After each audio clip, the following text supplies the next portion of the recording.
ही video खास करून मी महाराष्ट्रातील रायगडकरांसाठी आणि पेणकरांसाठी बनवत आहे। खूप लोकांना याबद्दल माहीत नाही आहे की कोण कुठल्या पक्षामध्ये आहे आणि मी ज्याला मत देईन त्यातून काय होणार आहे।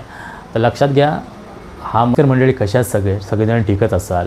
लोकसभेच्या निवडणुकींचा आगाज आणि आरंभ तर झालेला आहे आणि लोकसभेची निवडणूक आपल्या दाराशी येऊन ठेपलेली आहे। ही व्हिडिओ खास करून मी महाराष्ट्रातील रायगडकरांसाठी आणि पेणकरांसाठी बनवत आहे की तुमच्या मनातील खूप सारे संभ्रम आहेत आणि तुमच्या मनातील प्रश्न आहेत की ही लोकसभेची निवडणूक कशासाठी घेतली जाते, या निवडणुकीत कोणाला आपण मतदान केल्याने काय होणार आहे, काय परिणाम होणार आहेत आणि यातून कोण निवडून येणार आहे, याचा उपयोग काय आणि यातून कोण निवडला जातो, या सगळ्या प्रश्नांची उत्तर मी तुम्हाला आज डिटेलमध्ये देतो। खूप लोकांना या निवडणुकीबद्दल माहीत नाही आहे की यातून काय केलं जातं, काय निवडून येतो। तर मी तुम्हाला सांगू इच्छितो की ही लोकसभेची निवडणूक दर 5 वर्षांनी येते आणि यातून पंतप्रधान निवडला जातो।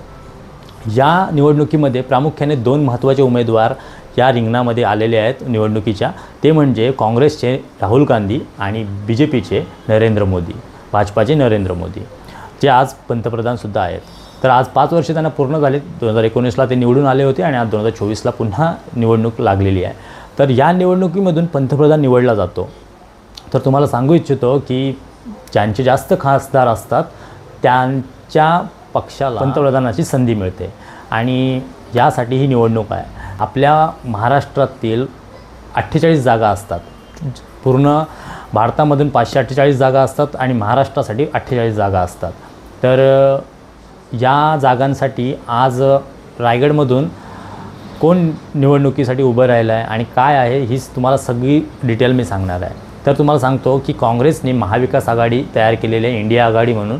त्यामध्ये 16 पक्ष आहेत टोटल भारतामधले, ते एकत्र आलेले आहेत BJPच्या विरुद्ध आणि त्यातून आज ही निवडणूक घडणार आहे। या निवडणुकीमध्ये काँग्रेसच्या सोबत आपल्या महाराष्ट्रातील काही पक्ष गेलेले आहेत, ते म्हणजे उद्धव ठाकरेंची शिवसेना, जी मशाल चिन्हातून निवडणूक लढवणार आहे, आणि शरद पवार यांची शरदचंद्र पवार राष्ट्रवादी, जी तुतारी या चिन्हातून निवडणूक लढवणार आहे। हे 2-3 पक्ष, असे 3-4 पक्ष आपल्या महाराष्ट्रातून हे काँग्रेससोबत गेलेले आहेत।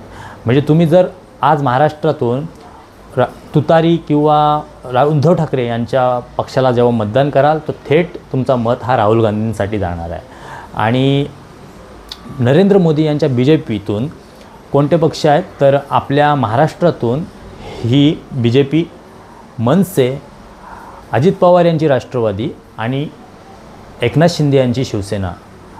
अजित पवार यांची राष्ट्रवादी घड्याळ चिन्हांवरती लढणार आहे आणि एकनाथ शिंदे यांची शिवसेना ही धनुष्यबाण या त्यांच्या मूळ चिन्हावरती लढणार आहे। BJP कमळ चिन्हावर लढणार आहे। तर ह्या प्रकारची आज लढत महाराष्ट्रामध्ये घडणार आहे।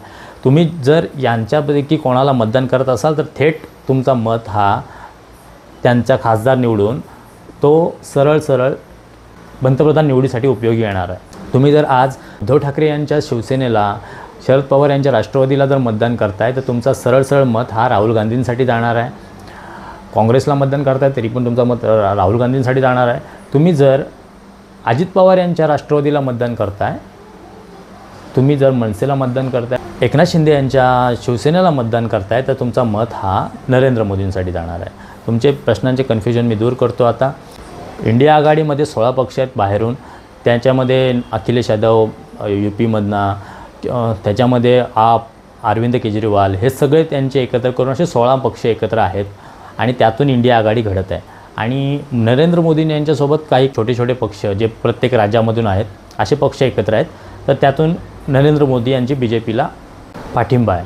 तर मी सांगतो, महाराष्ट्रातील रायगडमधून 2 महत्त्वाचे उमेदवार खासदारकीच्या निवडणुकीसाठी रिंगणामध्ये उभे आहेत, ते म्हणजे सुनील तटकरे, जे अजित पवार यांच्या राष्ट्रवादीतून घड्याळ चिन्हावर लढणार आहेत, आणि आनंद गीते हे उद्धव ठाकरे यांच्या शिवसेनातून मशाल चिन्हावरती लढणार आहेत। तर हे 2 उमेदवार आहेत।